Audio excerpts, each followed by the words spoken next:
We're live. Hi, Bruce. What's going on? How's everybody doing? Hey, man. Our millions of fans all say hello and give you an air hug, my man.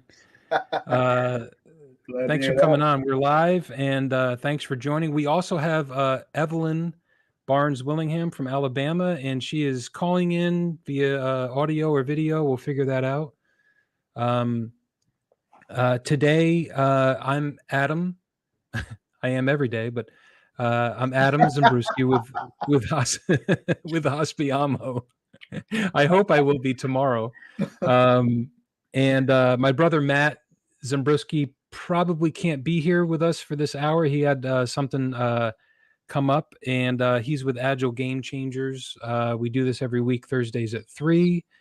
Um, in the studio today is Bruce Jordan, someone that I have been following like a stalker for a few years, Bruce, and um, the same way that I was stalking Evelyn Barnes Willingham on LinkedIn, because when I say stalking and watching and observing, I really like how Bruce, you have embraced, let's call it, the visual aspect of telling a story or promoting a brand or a hotel or a company in the hotel industry, particular. And this is the first time that we're actually seeing each other. We've spoken on the phone recently, but I feel like I know you. And wanted to invite you on here to just talk through some stuff. We are specifically going to be talking about artificial intelligence. Some people might call it the robot generation. But we're going to talk about how it affects our jobs, how it affects our ownership and management, and compare it to some of the recent the writers' strike out in Los Angeles, because that had something to do with artificial intelligence also. So, hi, Bruce. How are you, man? Pretty good, pretty good. Thanks for having me. It's a great honor to be on this show. Of course, I've been following you for some time as well, and I gotta get you some reels, man. I gotta get you on all the platforms so we can get the tidbits and stip bits for everybody can get a chance to watch the whole thing. You do a good job with all that, and I've been self-taught in this whole podcasting thing, and I'm allowing everyone to kind of watch me as I stumble my way through it. um, the What's fun about it is my brother and I, we get to do something every week, and this is our 20th week actually. We challenged ourselves to just decide to do one thing once a week for 10 straight weeks, just to be consistent and uh, and just to have something new to do. And this is what we kind of landed on. And the first one was May 25th. It's actually our mom's birthday, May 25th. And so this is week number 20. So shout out to my bro, Matt. We made it to 20, and we're just going to keep on going, because I will tell you that as much as we've learned, doing anything consistently that's new, dude, I have really struggled with keeping it going and working my schedule around saying, be consistent. And I realized how inconsistent that I have been in my life and career in the past, because I'm like, I probably gave up on some things because I wasn't totally committed. So that's how we kind of got started, and very proud about what this has become. And we kind of aspire to just get a little bit better every week. So your comment there about cutting up stuff and clipping, would love to ask you for some advice and some help on that, because you do a very good job with that, particularly with how you put the captions down, Oh right? yeah, It might seem simple, but it's really well done. thank you so much. Thank you so much. So you're, I love how you brand yourself as the MJ of hotels, the Michael Jordan of hotels, right? And so, um, I want to give you a chance to tell the world here, tell the audience where, if they don't know you or have not heard of Bruce Jordan, uh, probably the easiest way for our audience. This is LinkedIn Live. We're also on YouTube Live and Facebook and some other platforms. But really, at the end of the day, we try to optimize the relationships that we have via LinkedIn, because it's just a wonderful thing, particularly with hotels and hospitality managers. Keeps us all connected. So look up Bruce on LinkedIn. But Bruce, what else do you have going on? You have a lot. You have quite a Yeah, few. Yeah, I got a lot going on. I'm Bruce Jordan, the Michael Jordan Hotels. My specialty is saving underperforming properties or properties that are about to get foreclosed or properties that people just feel like they're not meeting the standards of their comps. That they'll bring someone like me to come in and turn things around. I also do a lot of media. So I have a hotel competition called Hotel Management Do's and Don'ts. We're launching season 4 tomorrow, and we it's the best management companies competing against the best management companies with the best hotels, and the number one person wins and get the trophy and prize money and everything else. I have several books out. I'm working on my revenue book because I'm a revenue specialist. So I have my revenue book that I'm working on. That should be coming out this year. It's called the Hotel Revenue Bible. And I also have a hotel bookstore called besthotelbooks.com with over 100 hotel books that you could go and try to improve your skill set, improve your and get your career going where you need it to be. Hey, So good for you. This is a yeah, Revenue Bible. Is that your? You said that's more than one book. What books do you have before that? the inside the oh yeah, I have a lot of logs. So I have like a cash count log, a hotel bank cash count log. I have a mail log. I have a front desk log. The new edition of the front desk log should be coming out next week for 2024. Right now we have 2023 in the store. So and that of course with the hotel room, the Bible. What's the best website that if somebody wants to check out your stuff there? For the books, the best website would be besthotelbooks.com. And of course, if they need any type of management, they can go to my other website, which is hotelgminc.com. That'll get you there. And Can you say it again? Hotel. Hotel GM Inc. hotelgminc.com. And if you want to check me out Hotel on GM. YouTube, you can go to hotelyoutube.com. Hotel That's YouTube. hotelyoutube.com. That'll take you straight to my YouTube channel. Nice. I use that method for my front desk agents. What I noticed is that they were telling people to book online and basically just sending them to booking.com and expedia.com instead of sending them to the franchise website because the web address was too long. So what I did was I just I bought a bunch of domains and did a redirect, and it took them directly to the franchise website. So if Very nice. Very smart. yeah. So I'll be like hotelatlanta.com will take them directly to the hotel in Atlanta to the franchise website. So that instead of saying, oh, go to booking.com, they just say go to hotelatlanta.com and they'll take you to the website.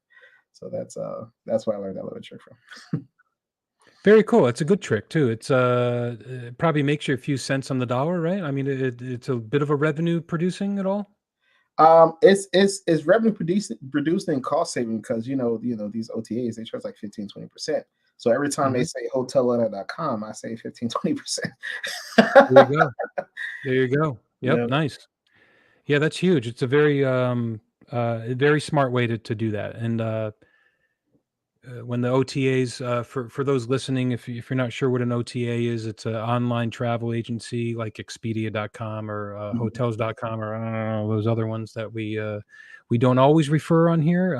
But we do. We actually had an episode, Bruce, that we went through from an educational perspective for guests and travelers that don't haven't managed hotels, right? And what that means. And so it was uh it was one of our it received the most questions and I received the most emails and texts about it because um the majority of guests and travelers out there, as you would probably already know, they don't understand the flow of money as it relates to booking a hotel room, right? And so when they realize that, for example, if they paid $100 to go stay at Hotel ABC and it's a branded hotel through Hilton or Marriott or something, then and they went through one of the OTAs, then they didn't know that a significant portion of their $100 does not go to the hotel; it goes to the booking agency, Mhm. versus going directly to the hotel website. And so it gave them a quite a nice feeling knowing that, and it I think this has been going on for about 25 years. So there are still a lot of people that don't understand that, and I completely get it. But it's a consistent educational goal to inform the public that there every dollar matters that goes into the hotel. It helps them employ more people and helps them with training and development and careers and all that. So What's really um, sad is they pay twice. So not only do they pay the OTA fee of the 15%, now they got to pay a franchise fee on top of business that the franchise didn't even get them. So they no, end up paying twice. It's almost double when you have a franchise. yeah, and that's significant. I mean, 15 cents is on the dollar, 15%. There's um, your total labor for a hotel is about 20 to 30%. So for Mhm. the public out there that doesn't know that, I mean, that's a massive um, expense that does not go to the people level, the property level. Um, the Evelyn, if you're still on mute, but you're still there, I want to give you a shout out. Evelyn has been a regular guest on our show. Look her up on LinkedIn. Also, she's one of the best hospitality and hotel leaders that I've met in a very long time. She's all about her people and has some amazing examples and experiences and stories, and is a great mentor. She's in Alabama, and a very good friend of ours here and mine. And so the I'm seeing that you're on mute, Evelyn, but uh, oh, Oh, there she goes Hello, how are y'all? in all the house. right. Can hear you loud and clear. Meet Bruce Jordan, the Michael Jordan of hotels, Evelyn. I believe it. I believe it. I've seen Bruce. I've seen him doing his thing on LinkedIn. No, thank you so much, Evelyn. Yes, sir. Thank you for connecting everybody, Adam. It's an honor to be with you on this show. Thanks for taking the time. This is what we do every week, and I know it's not traditional or conventional, but we kind of make up topics as they go, whatever's relevant, whatever that the team kind of throws out there on what we want to talk about each week. And we also kind of have just a very, I'm very glad to say, a very growing list of our friends, right? This is a bit of a club of people that we invite every week. So, Bruce, you're going to be invited all the time. This is a place where you can come and talk to some like-minded people, and it's have your voice heard, have everyone's voice heard, and we the topic this week started a little bit last week, and that's the topic of artificial intelligence. It's a it's probably a little bit more than just a buzzword now, but for a lot of people, it's generally or possibly misunderstood, and how it affects and what the future looks like to workers and leaders in the field, and how it relates to property managers, how it relates to corporate managers. And what we talked about last week with my brother Matt was the writer's strike that I think everyone has heard about now, right? So writers are mostly part of a union. I think it's SAG, or the I'm probably getting that wrong, but the Screen Actors Guild, and then the Writers Union, SAG-AFTRA, maybe. Well, they went on strike, and I thought that they were just going on strike because they wanted more money, and I think that that was part of it. But once we dug in a little bit deeper, our friend Will Cannon, who's been on the show, he's got his own podcast. I'll give him a shout out.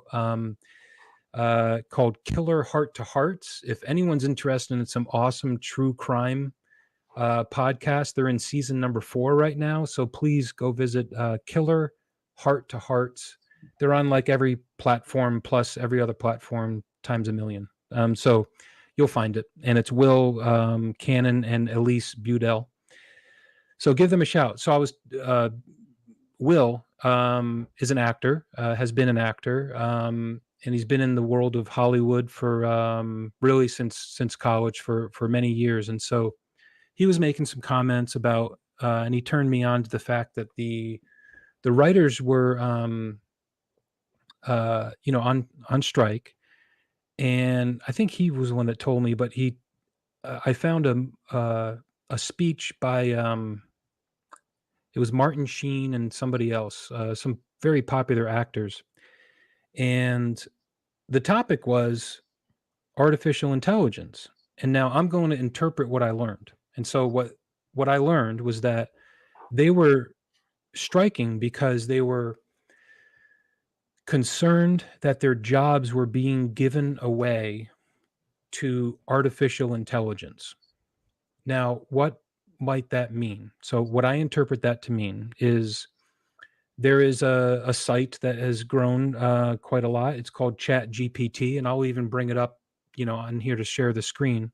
I've used it a bunch to edit some of the material that I write, but I haven't really used it a ton. It's interesting, but when people say AI or artificial intelligence as it relates to Chat GPT and as it relates to writing, for example, a movie script, technically, one can type into Chat GPT and say, please write me a movie script in the format of a movie script, a story about a young woman coming of age in Alabama in the 1800s.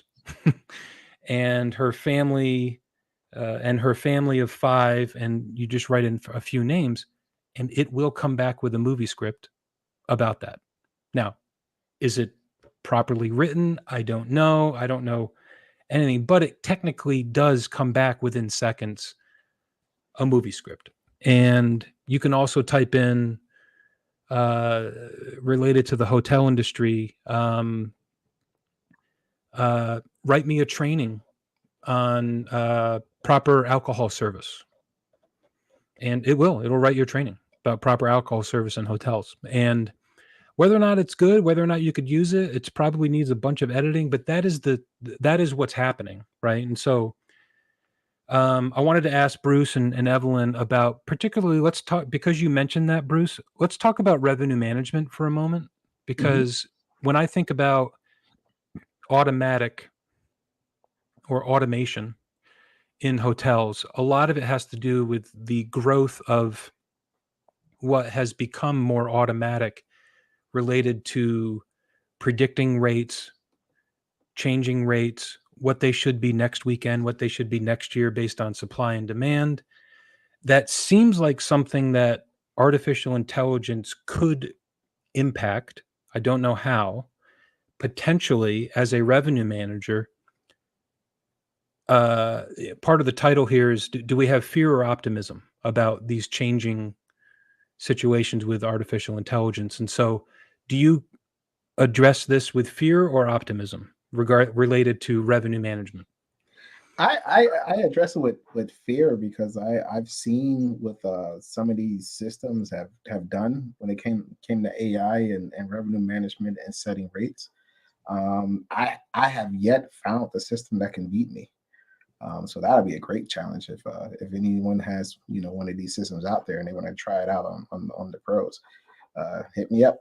Let's do the challenge. But the problem is that the systems they use an average and they don't increase the rates high enough. They don't see the events that's coming on in the area. They see traditional events, but they don't see pop-ups. The other side is the way they structure the rates. The way they structure the rates, the system doesn't understand rate psychology because it doesn't have a brain. It's artificial. So with rate psychology, people are more drawn to different numbers. It's like the art of numerology and revenue management. Like if I set a rate at 11111, there's a spiritual meaning behind that rate. So the guest is more drawn to it. 99, 123. That's something that you learn as a kid, as a kindergarten, growing up in school. You learn how to count to three by 123. So there's a connection with the numbers that the system can't understand. So they can only take a number, average it out, and just like increase it subtly. The 49-cent rule, that's never been programmed to the systems. And the way the 49-cent rule works is that if you go over 49 cent on the OTAs or on the websites, it'll automatically take you to the next number. It rounds up. So if you keep it under 49 cents, it rounds down. So they will set a rate at $100.07, not realizing that they just lost that other 33 cents or 32 cents just because they didn't want Ah, to. I understand. Yeah, the website is going to show the same number. So you always Yeah, and how did you learn that, Bruce? How did you learn that? I invented it. I invented the 49-cent rule. Good, that's a good way to do it. It's called the Bruce Jordan 49-cent rule. And so I was just all these things I was learning because the OTAs and the franchises they were changing their website to save on data, so they didn't want to put the extra cents in there, at least in the beginning, because of the bandwidth. So the save on bandwidth, they just took the cents out and just put 101 or 102 or 149, and you never seen the cents. So You know, I was sharing with a friend of mine about maybe 6 or 7 months ago when Chat GPT started to get popular, and I said, so a lot of people, I'm a contracted asset manager, you know, for clients and hotel owners, and I work with just a few, but and so I have opinions about that, the role of asset manager, right? mhm, That a lot of times has replaced or gotten in between the actual direct report that a general manager might have with like his supervisor, like a VP of ops or something like that. And so the asset manager role typically for the public out there reports to the ownership group and but has a lot of interaction with the hotel. And so I was joking around, but there's a little bit of truth to that. And I said, my first GM job, my first 2 or 3 GM jobs, I said, I know artificial intelligence because I reported to an asset manager. and and it was not a dig against, it's not saying that it's their intelligence is fake. It's because the intelligence that I received and the feedback that I received seemed as if it was coming from somewhere that was not like in front of me and I didn't even know the person. mhm, You know what I mean? So uh I don't mean that it's that they're not intelligent. I mean that the idea of artificial intelligence that it's just coming from the world, right? It's like you type in write me a movie script about that and then it comes like where's it coming from? And so reporting to an asset manager, and I had a region of hotels working for some great companies, reporting to multiple asset managers. And sometimes I was able to have a good relationship with the asset manager or the owner. And then sometimes, or more of the times, it was like, it was all email. There wasn't any texting. There wasn't really any kind of personal relationship there. So that's what I meant by that. And I think that people do acknowledge that. And so in the world of AI as it exists today and tomorrow, I would like to see. I think that that's something that can't necessarily be replaced, meaning the relationship between somebody working at a property and the person that person that they report to. mhm, Uh, Bruce, in your experience, you the relationship between a general manager and their supervisor that's not there, that's working for corporate.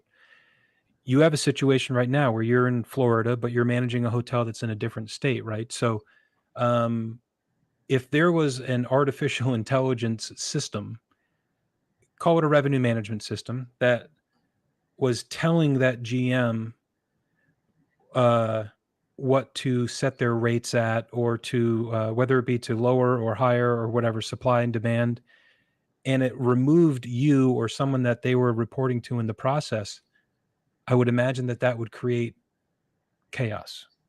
oh yeah, that probably be in a world of hurt because I've seen it time and time again. They want to, everybody wants to save money, and of course they want to have faith and belief in a system that can do that. And unfortunately, there is no easy route when it comes to revenue management. Everybody has a different style. So they'll instill on a system, and of course they would sell this. They wouldn't sell the system to like the hotel level. They would sell the system to like an investor or owner who doesn't do revenue management, doesn't know revenue Mm. management, and they'll have all these guarantees. And once they get that system in place, that's when they really start seeing a difference in the numbers on a downward spiral first, because those systems have to be programmed. Like if you went out and bought a new phone and you start using your new phone, let's say you switch from iPhone to Android, you will have to your autocorrect wouldn't work properly because it doesn't see the patterns. So that's how your auto corrections work on your phone, is because it sees your typing, it sees the words that you use frequently, and it automatically suggests the words for you. So you can just select it, and boom, it's in there. That if you switch from iPhone to Android, you have to do that all over again. So that's what happens when they install these systems. It can't see the patterns, and it doesn't know what's going on. Cells to throw some stuff in there that throw it off a little bit. They won't raise the rate high enough fast enough, especially when the reservation starts picking up. So it's most of the stuff is programmed to check every 30 minutes, and you know how it is when there's no other hotels in the area and you're the only one left, you can sell out in 20 minutes. So especially when you have a really small inventory, you have a really small hotel, you don't have any wiggle room, so you'll be sold out just like that. So it's I don't see it advancing that fast enough to be beneficial to a property. But Yeah. I do think it makes a great guide. It gives you a Mm. great starting point, but I don't see it taking over completely for some time. I don't either. It's the analytical part that is you need. It's machine learning, right? And you, as a human, as you've learned, you invented something that didn't exist before. It's not going Correct. to invent something. It's only going to use what it knows, and that's from the past.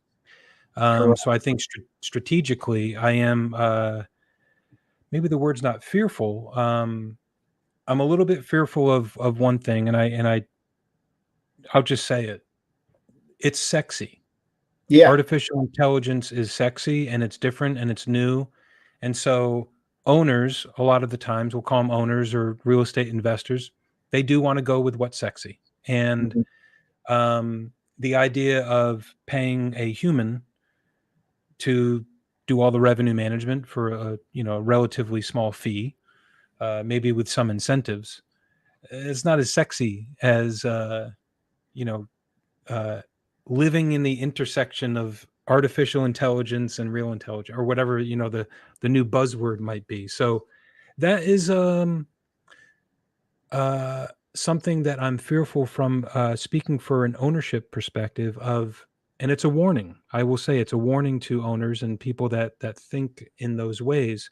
Be careful what you're attracted to, Mhm. because you might learn the hard way that if there's something that you don't know about, such as this, managing hotels, revenues, being a good employer, being a good manager, a good leader, a good educator, a good guest service representative, or whatever it might be, it's okay that you're not aware of it, but just don't go to the next shiny star, because the shiny star might be short term a little bit less expensive, but long term it could really throw things not only monetarily, but it just create chaos in your life.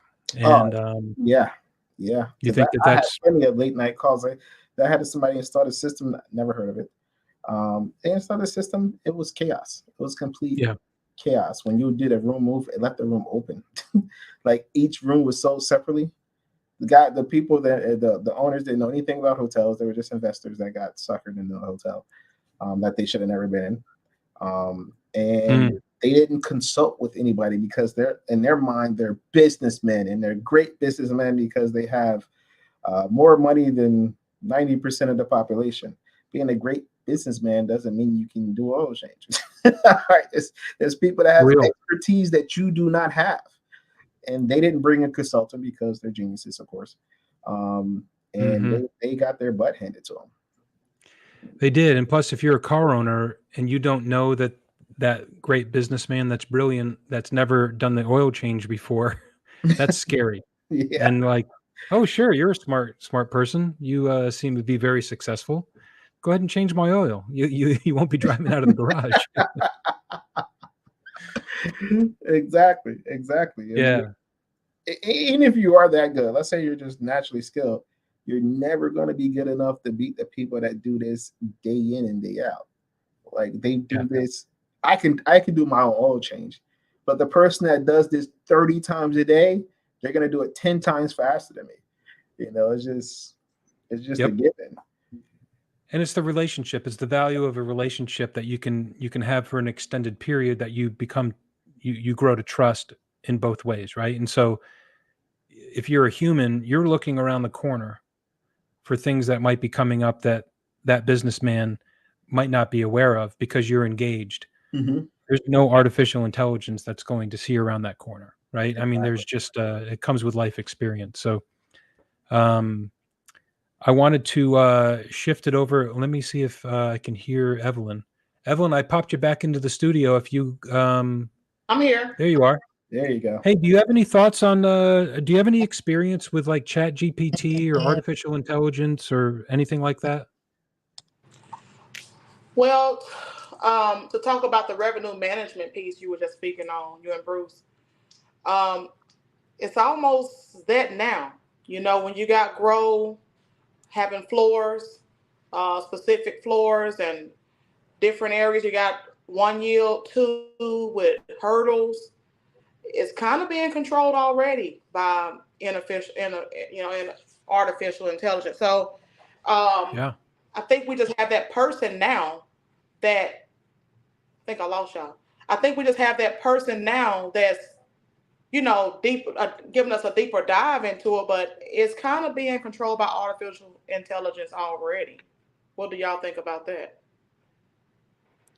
I think it's evolved, right? So I'll be the I'm almost 50, and I've been doing this ever since I was able to be a manager. So I will go back into the history of it, and I think, do you guys remember the term CD-ROM? Oh yeah. At a hotel property, right? So it was part of the sales department, or even like rooms control, right? So there was 2 positions. One was rooms control, which was working in the rooms department, and they were the person that worked 8 hours a day in the back office that was controlling the rooms. And so they would put people that reserved kings into king rooms and all this kind of stuff. And it was a very manual process. And so that job's gone. That doesn't exist, even at the largest hotels. And that has become artificially intelligent, maybe we'll say, but just, into software. There's also that CD-ROM, which was part of the sales department, which was really the revenue manager before revenue management took hold. And I think it was revenue optimization manager or something like that. But that was all about rate management. That was doing what you were just talking about, Bruce and Evelyn, about looking into the future, trying to optimize the amount of revenue that comes into a hotels, and then which, for all you guests out there that that don't love paying $300 rooms for a room night, it happens because of supply and demand, and it also helps to, from an annual basis, create jobs, sustain jobs. It allows these hospitality workers that work at the hotel, they use those revenues to keep you safe and secure and maintain the building. There's no call it Scrooge that's back there saying like, we're charging that person $300 and we're going to just take it. And it doesn't, that's a myth that exists. And I'm talking about some friends and family that don't operate hotels. They think that they're getting gouged. And so when things like that were happening, even 25 plus years ago, there was somebody, a human, that was plugging the buttons, saying that, and pressing the buttons. And so over time, I think, Evelyn, to your comment regarding it, it's always been the case. And so we're just calling it artificial intelligence right now. But I think that naturally, if you think about it like that, right? So some people, the headline might read, artificial intelligence is stealing jobs away from hotels. Okay, so someone can write a blog about that. But really, what does that mean? Well, in that context, 25 years ago, there was 2 hotel property level jobs that I just mentioned that don't exist anymore. So technically, if you think about it, okay, you're going to eliminate 2 jobs. But what was created? Full on revenue management departments at the corporate level, at the brands, at the management, that did not exist. Okay, so the those were jobs that didn't exist, that did exist afterwards. Were there less jobs on the aggregate? Probably, but still, I think there's a balance in the universe that happens, particularly in a service business like hotels and restaurants and tourism. So, does that make sense, you guys? Oh yeah, absolutely. Because there's some things that AI does that human beings just can't do. Like for instance, TripAdvisor. TripAdvisor, they use AI for the email campaigns. Did you know that you can actually send emails to your guests from TripAdvisor, and TripAdvisor will manage the campaign automatically? So if the person clicks on it and No. doesn't click, yeah. So what happens? And it's they give you the first 100 emails for free. So you can set up an email campaign in TripAdvisor. TripAdvisor is sending emails to get reviews for your TripAdvisor page. Okay, they'll send the emails to the guests. If the guest doesn't click on it, they'll send another email. If the guest doesn't click on it and don't leave a review, they'll send another email. So they'll send like 2 or 3 emails to that guest just to get a review for you. There's no way a person at the hotel is going to be able to do that, track that, Right. manually. So it does have its benefits. Yeah, connecting with people that may or may not know when they experience something to get some feedback. It's powerful. Powerful. And you got to remind people, right? And yeah, no one's going to be tracking that Martha Johnson didn't respond to my email from last week. That just that doesn't happen. So let's shift it to optimism here. So as it relates to that in the world of, I mentioned robots, but I think that there are some hotels in bigger cities that have like robot arms that have replaced a bellman or a maybe the baggage room. I mean, it does exist. There are some robot vacuums out there, large ones that do ballrooms, and there's been some benefits to that. Uh, from an optimist perspective, which I usually lean towards, robots, artificial intelligence. Is there an example of how somebody that has skills or might want to learn new skills, how should they be navigating their career and their education and experience in the world of robotics or artificial intelligence? Do you guys have any thoughts on that? Me, the first thing I always do is I'll be looking at the parts. Someone that manufacture the parts, or someone that like they distribute the wires that they need, and the joints and everything else that goes with these robots.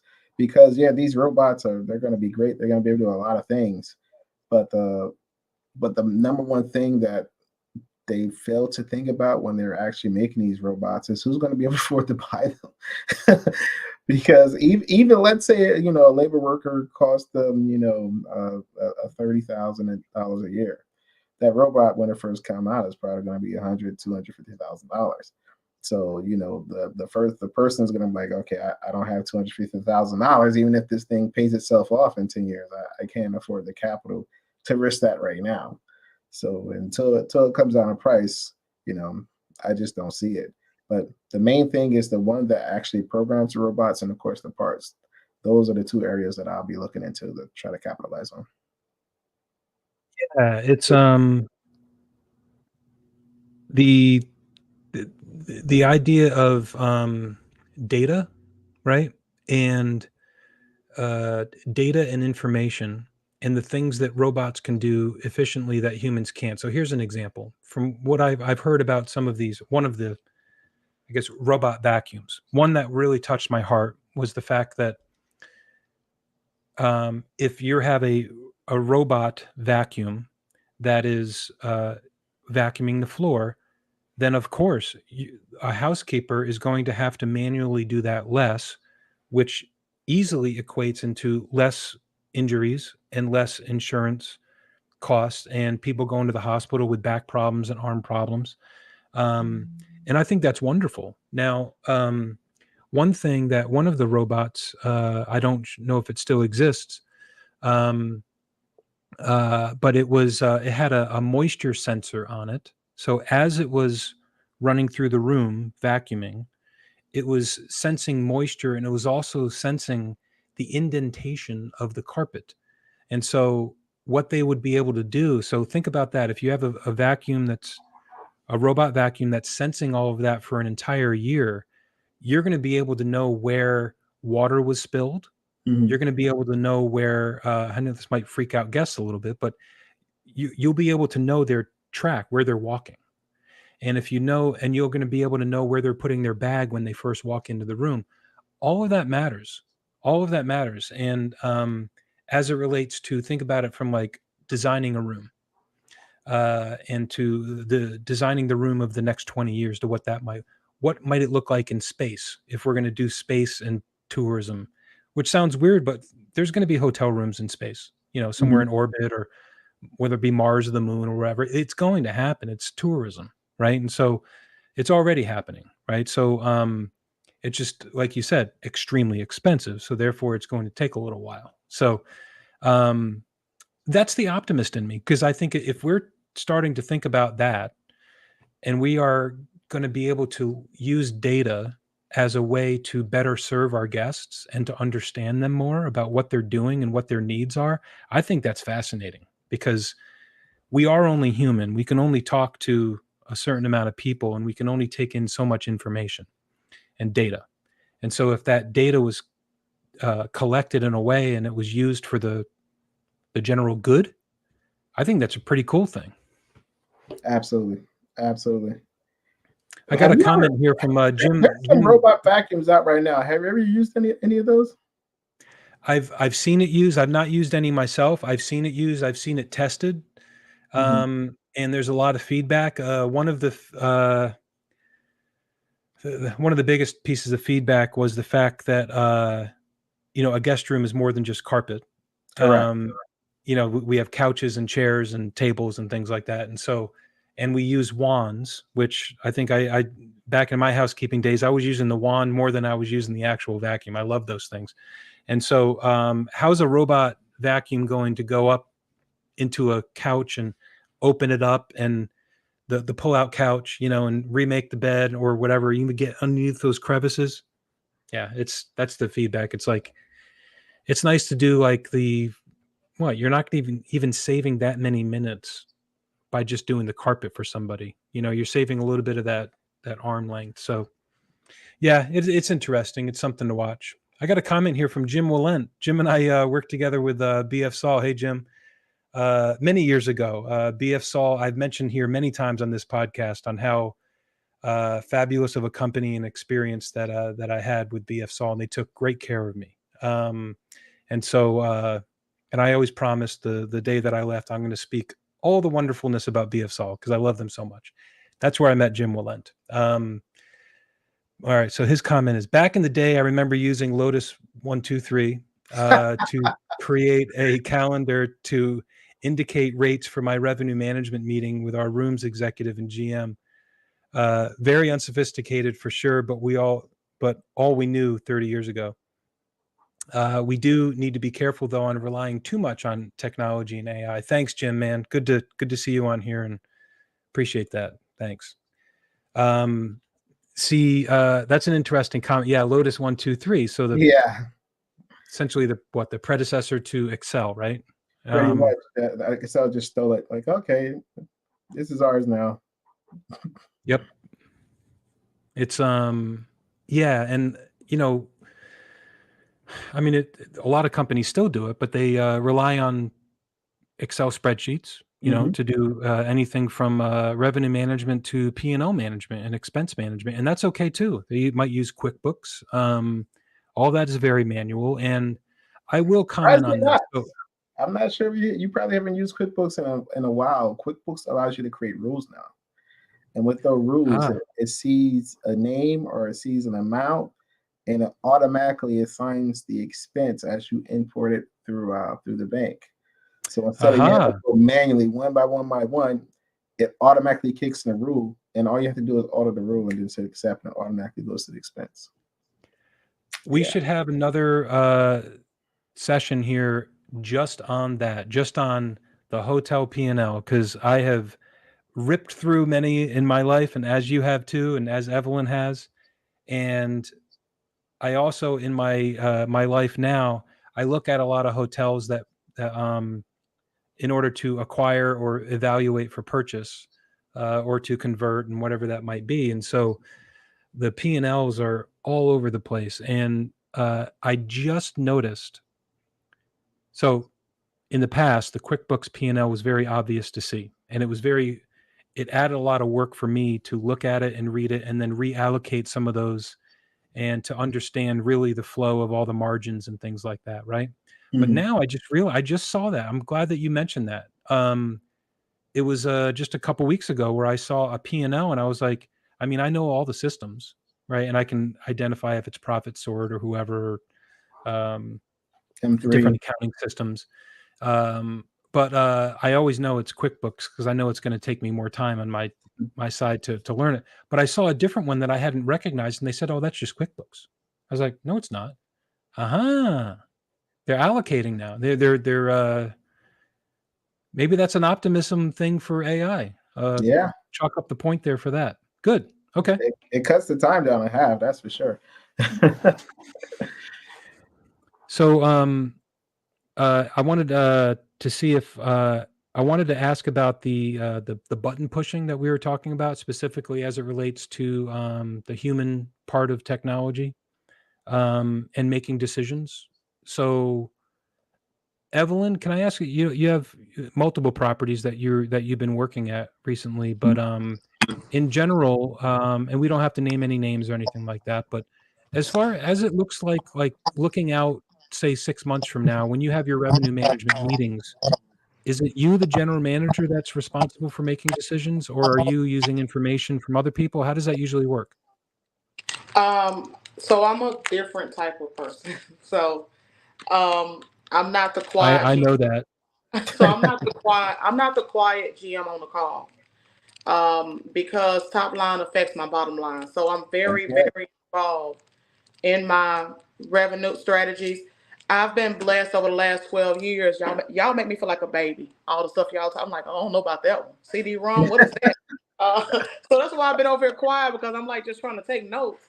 But I think that it's very important that the GM, and to me, one of your most important people within your team is your revenue manager. So to Bruce's point, it's a little scary because, but it's happening anyway, right? But Mhm. it's a little scary because you can't pick up that call and say, "Hey, we're already oversold 10 and a citywide sellout," right? So that's the scary part. But I think that yeah, I'm very involved in my rates. I'm very involved in my call. We look at last year's data, the year before, to make decisions. Um, if it comes down to it and we're offering lower rates for a group, then we're going to try to make up the rate elsewhere. So I think that the GM should be very involved in driving strategies at their properties. Sounds like you're going to be very involved in relocations. You're oversold by 10. So yeah, I'm very like at one point at the Homewood Suites Huntsville, I actually helped the whole market. My first week there, we pulled our rates up $50.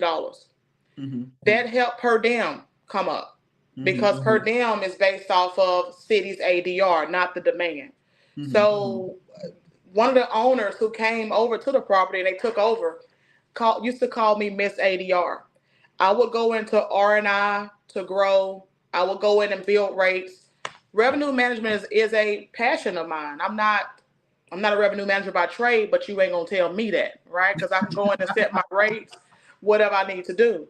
That's right. When I'm real busy, of course, right now I got a great revenue manager, and if I need something done, he'll do it.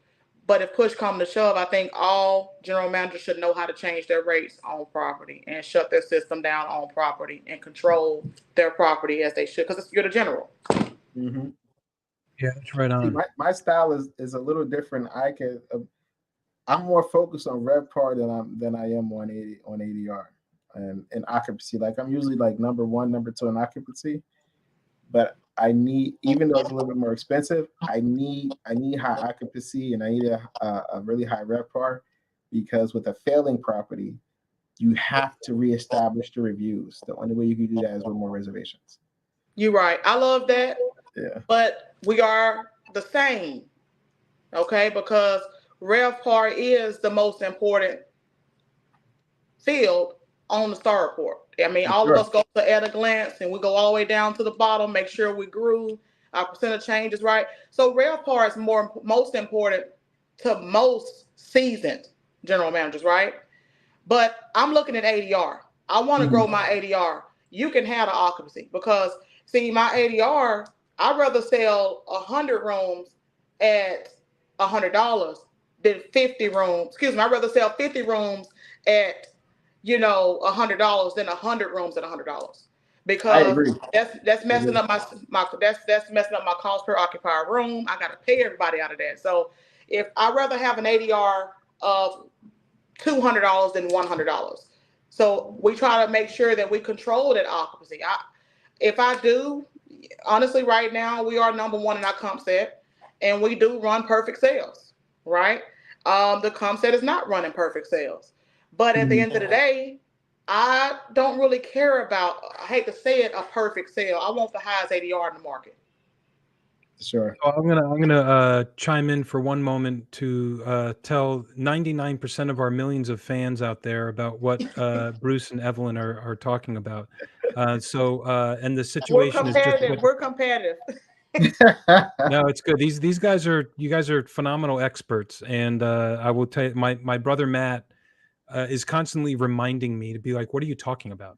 So Ah, because these are two worlds. He's in management, software management, and electrical engineering, and agile management, project management, and we're over here operating hotels and owning them, talking two very different languages. But it's fascinating week after week because we do talk about the words that we use, and it's great learning. So, anyways, I will express what these experts, Bruce and Evelyn, are talking about with a quick story, and it was a failure of mine. I was a front desk manager at a very large Marriott in Orlando. And I had been there for a couple years, and I thought I was ready for a promotion. And I went for it, and I didn't get it. And so what did I do? I'm young, I'm ambitious. I start looking around the market, and I find some jobs for an office manager. That's a promotion, and it was at a smaller hotel.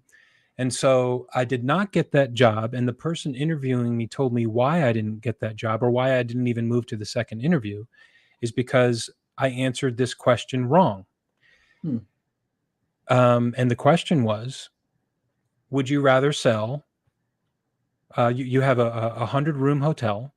Would you rather sell one room for $1,000 or 100 rooms for $10 each? Uh-oh. Mm. Now, I did not think twice, which is what I did when younger Adam did not think very much before he spoke. And so I said, you want 100 people there to tell the world about who you are, their great experience. You want to fill your hotel with 100 rooms, and it doesn't matter how much money you're making. And she said, are you sure that's why? I said, yeah. You want to get as many people in there as possible. And because they're going to go out, and my thinking was they're going to go and tell their friends how wonderful the experience was, and they're going to come back and pay whatever you want. And she was like, I appreciate the way of thinking, but why would you be wrong if you were wrong? And I couldn't answer it, man. I was like, I did not have the mindset yet of total revenue or RevPAR. I was very young in my career, and I wasn't really at that point yet of asking those types of questions. And so in the world of what Bruce and Evelyn are talking about is RevPAR, or revenue per available room. They're talking about occupancy, which is the percentage of occupied rooms that you sell every day, or the number of rooms that you sell. If you have sell 70 rooms out of 100, that's a 70% occupancy. And so, and then you have ADR, which is average daily rate.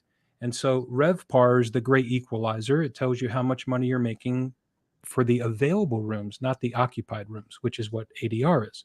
So the reason why she basically told me to get out of her office was that I wasn't thoughtful, right? It wasn't because I got it wrong. She said I wasn't thoughtful enough about why I could have been wrong. And that was a big learning moment for me.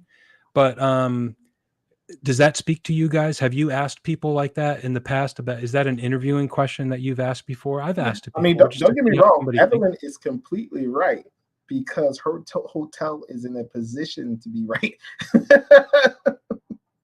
Each property is different. Her hotel is in the best position because she controls her comp set. But when your hotel is failing, you have to take control. So Right on. she's 100%. She's 100% right in her And situation. Bruce, you're 100% right, because I've had those properties that was 30 years old that got what was left, Yeah. and it was on occupancy then, right? So, speaking your language, we both can understand, because I think all three of us basketball players. Adam, you give me basketball player too, but I am. I could Yep. tell that makes the best leaders. Athletes make the best leaders because we understand team. But my housekeepers can tell you what RevPAR is. On Nice. Wednesdays, we talk about RevPAR, and we'll say, hey, we're at 150. What does that mean? We took 50% of business from somewhere else. They understand RevPAR. They also understand the comp set. They know who's the competition. They know what to come bring us. So everybody sells. But in a situation to where I'm the bottom of the comp set, yes, heads and beds. Period. Mm-hmm. I'm glad that we're talking, and we're going to start finishing up here. The topic was, artificial intelligence. Do we look at this with fear and optimism? And what you just said, Evelyn, and what Bruce, you were talking about, gives me great optimism, because, and it should, for what leadership is at the property level. So the fact that your housekeepers know what RevPAR is, I think I know the answer to this, but do you meet with them every day and talk about this? Do you have a hotel stand up? Do you gather together your whole team? How often do you talk about these things with them so that they do understand it? Well, we talk about it every week, every Wednesday for sure. And then this morning we had a huddle. Our huddle lasted. I hope ownership ain't listening. It lasted for. So it starts at 9 and ends at 10. It ended at 10 this morning.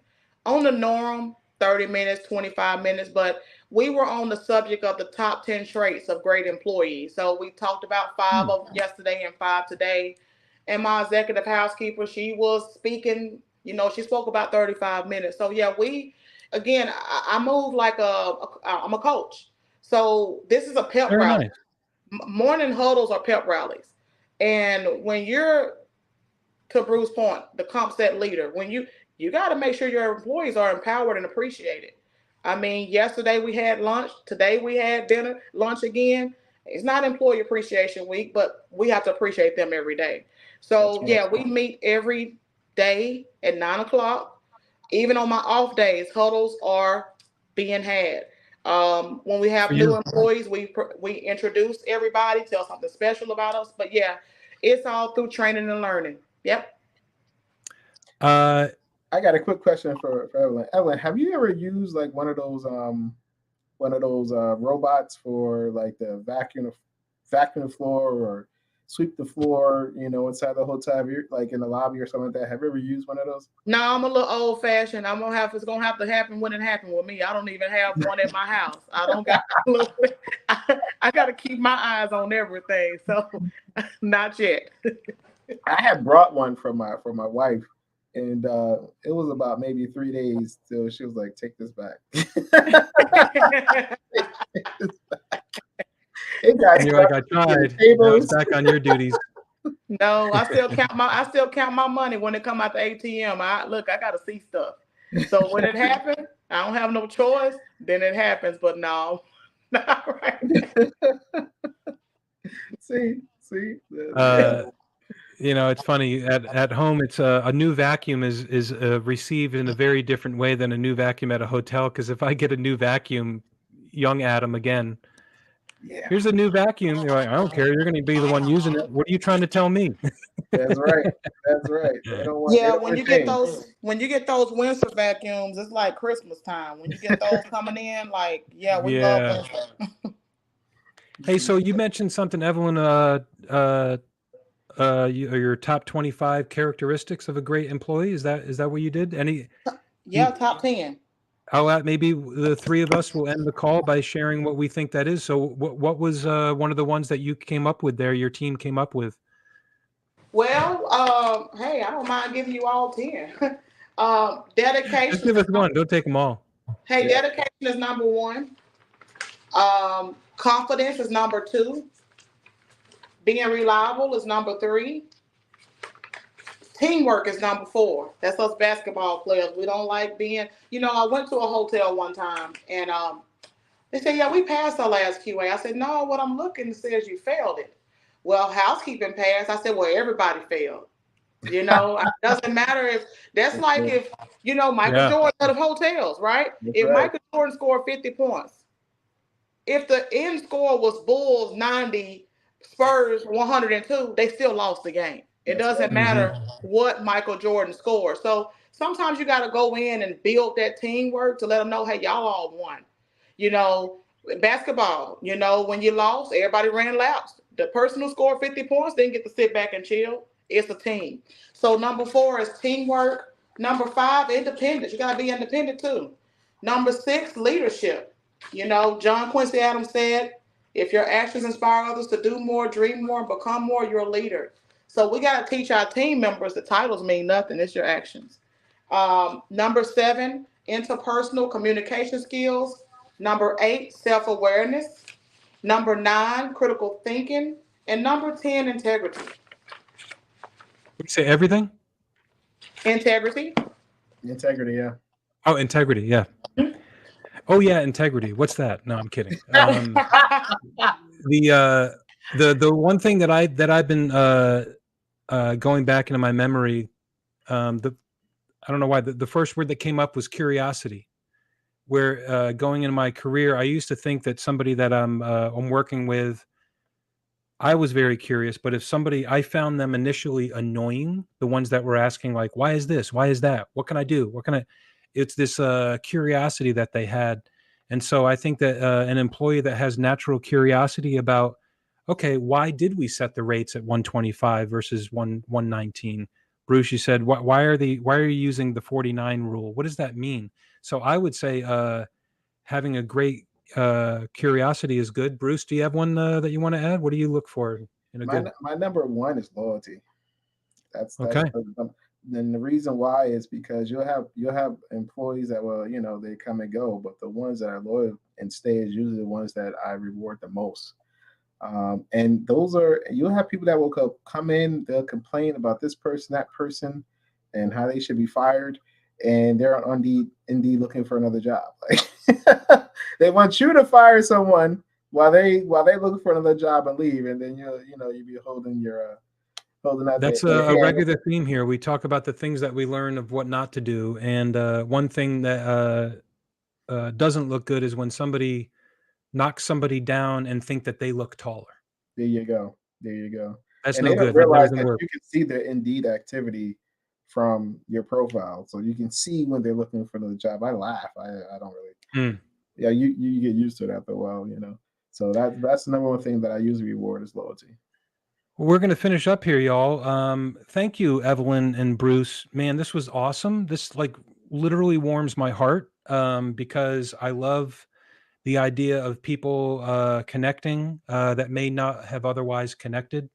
And so, to our millions of listeners out there, if you want to connect with Bruce Jordan, check him out on LinkedIn. He's the Michael Jordan of hotels. Couple of the websites here that you mentioned, besthotelbooks.com, Bruce. And you've got several books there. One of them that you wrote called The Revenue Bible. And then I'm excited to check out your hotel do's and don'ts episodes. And you said you have a new one coming out. You're kind of re-engaging that. Oh I'm yeah, excited season about four that comes because out that's tomorrow. tomorrow. And so where can somebody find that? Is that on LinkedIn or what? It's I usually post it on YouTube, but I link it. I post a link on LinkedIn, so it'll be hotelyoutube.com. On YouTube. Very cool. So and Evelyn Barnes Willingham, find on LinkedIn. And anytime that you wanted to talk about anything, if you're curious about a new subject that you think that we should be talking about, you can contact me at adam@hospiamo.com. And if you already know me, you just text me and or use telepathy because we're all connected anyway. So Thanks everybody. Bruce, Evelyn, you guys are the best. Thank you so much for spending your busy time, and it really means a lot to hear your voices. And we'll be doing this again. All right, Adam, thank you so much. And Bruce, finally to meet you. Same here. Same here. Yes, sir. We'll all get Y'all together have a in good person weekend. someday. Yes, We're gonna we do it. will. We're gonna have a party, a hotel For sure, party. for sure. You coming up to Alabama? Come on Bye, everybody. down. Bye bye.